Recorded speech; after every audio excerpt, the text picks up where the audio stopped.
আমি বলেছিলাম প্রায় 2 ঘন্টার মতো সময় লাগে। এই টাইমটা অনেক সময় জোয়ার ভাটায় পড়ে গেলে অনেক কম সময় লাগে, যেমন আমরা 40 মিনিটে চলে আসছি। আমরা ভাটায় চলে আসছি, যে কারণে আমাদের ট্রলার দ্রুত চলে আসছে। এবং আমার পিছনে দেখতে পাচ্ছেন এইটা হচ্ছে করমজলের মূল পয়েন্ট। এইখান থেকে আমরা নামবো, দেন এইখান থেকে আমরা ঘুরবো। তো এখন আমরা ট্রলার আমাদের এখানে ভিড়াচ্ছে, ভিড়ানোর পরে আমরা নেমে বাকি ডিটেলস আপনাদেরকে দেখানোর চেষ্টা করতেছি। সবাই সঙ্গে থাকুন। যে জালিবোট ভেড়ার পরে আমরা এখন নামবো। এখানে ঢুকতে গেলে প্রবেশ মূল্য দিতে হবে, আমাদের টিকিট কাটতে হবে। রিসিভ করার জন্য বস চলে আসছে, এসে ওয়েট করতেছে আমাদের জন্য। হ্যাঁ, আমরা অলরেডি স্পটে চলে আসছি। এখন আসার পরে এখানে হচ্ছে আপনার প্রবেশ মূল্য দিয়ে ঢুকতে হবে। এটা হচ্ছে বন বিভাগ কর্তৃপক্ষ নির্ধারিত মূল্য হচ্ছে পার হেড 46 টাকা।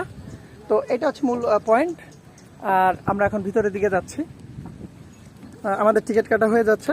আর সবচেয়ে বড় ব্যাপার, এখানে কিছু সতর্কতা বলি। আপনি আসলেই বানরের দেখা পাবেন, ওই দেখেন বানর আছে। তো এই বানর, কি ভালো আছেন? এখন এই যে বানর থেকে সাবধান। আপনাদের পার্স ব্যাগ বা আপনারা সঙ্গে কোনো খাবার নেবেন না, কারণ খাবার যদি নেন ওরা এসে কিন্তু খাবার ছিনতাই করার চেষ্টা করবে। ওরা অনেকটা সন্ত্রাসী সংগঠনের মতো এখানে কাজ করে। তো এই যে আছে, এই যে চুপচাপ দেখতেছেন, হঠাৎ করে লাফ দিয়ে কিন্তু নেবে, দেখেন বাচ্চা সহ, সুন্দর না? এটা হচ্ছে গিয়ে আপনার যদি ব্যাগ থেকে ব্যাগ নিয়ে যাবে, তো সেই ক্ষেত্রে আপনার ওঠার পরেই সতর্ক থাকবেন একটু। আমি একটু চারটা একটু আপনাদের দেখানোর চেষ্টা করি।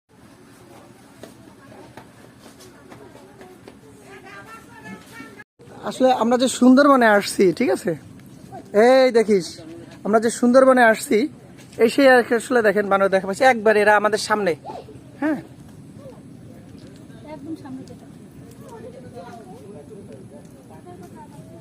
তো আমাদের টিকিট কাটা কমপ্লিট। আমরা ঢুকেই প্রবেশ পথ দিয়ে যখন ঢুকে আমরা এখানে ঢোকার সঙ্গে সঙ্গে দেখতে পাবো এখানে টোটাল সুন্দরবনের মানচিত্রটা দেওয়া আছে। বাগেরহাট, চাঁদপাই রেঞ্জ, করমজল, খুলনা, মানে এখানে একটা টোটাল তথ্য দেওয়ার চেষ্টা করেছে। তো এখন সবকিছু মিলায় আমরা প্রবেশ পথের দিকে আগাচ্ছি। এখানে ঢোকার যে একটা গেট, এটা খুব দৃষ্টিনন্দন একটা গেট তৈরি করছে। গেটটা হচ্ছে এই এখান থেকে,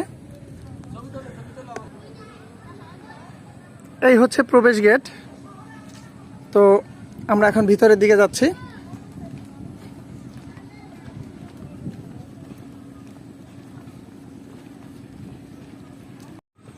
তো প্রবেশ গেট থেকে ভিতরে চলে আসলাম। আসার পরে এখানে প্রত্যেকটা গাছের সঙ্গে নাম দেওয়া আছে, যেমন এটা হচ্ছে প্রসূর গাছ, এটা হচ্ছে বাইন গাছ, এবং এই পাশে দেখতে পাচ্ছেন ওইদিকে কাদা যাইতে পারতেছে না, ওইখানে রয়্যাল বেঙ্গল টাইগার দেখা যাচ্ছে।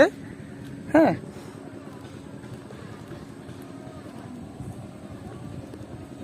এবং এখানে হচ্ছে অনেকগুলো ভবন আছে। যারা এই বন কর্মকর্তা, যারা এখানে দেখভালের দায়িত্বে আছে, তারা হচ্ছে এখানে থাকে।